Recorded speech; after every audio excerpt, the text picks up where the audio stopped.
Vice President Pence, Mr. President-elect, Madam Vice President-elect, members of Congress and the judicial branch, former presidents and first ladies, vice presidents, leaders from abroad, and a whole bunch of Bidens.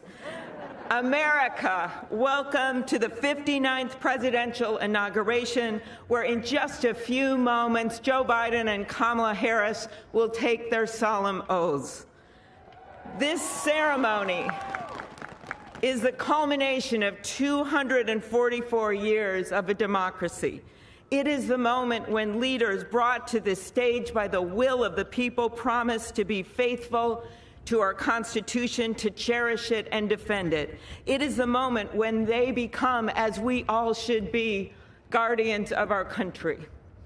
Have we become too jaded, too accustomed to the ritual of the passing of the torch of democracy to truly appreciate what a blessing and a privilege it is to witness this moment? I think not. 2 weeks ago, when an angry, violent mob staged an insurrection and desecrated this temple of our democracy, it awakened us to our responsibilities as Americans. This is the day when our democracy picks itself up, brushes off the dust, and does what America always does: goes forward as a nation under God, indivisible, with liberty and justice for all. This conveyance of a sacred trust between our leaders and our people takes place in front of this shining Capitol dome for a reason.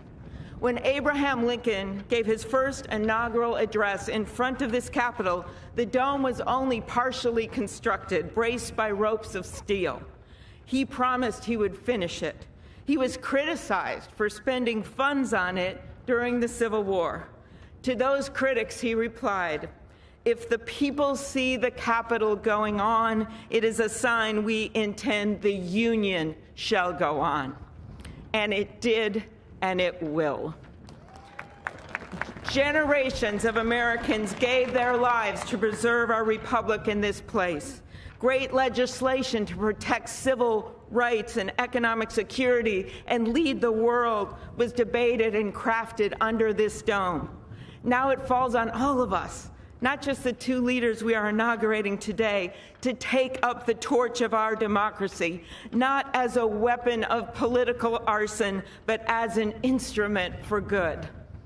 We pledge today never to take our democracy for granted as we celebrate its remarkable strength. We celebrate its resilience, its grit. We celebrate the ordinary people doing extraordinary things for our nation, the doctors and nurses on the front line of this pandemic, the officers in the Capitol, a new generation never giving up hope for justice.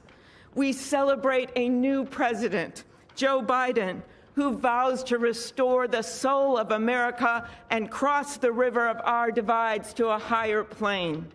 And we celebrate our first African American, first Asian American, and first woman vice president, Kamala Harris, who stands on the shoulders of so many on this platform who have forged the way to this day.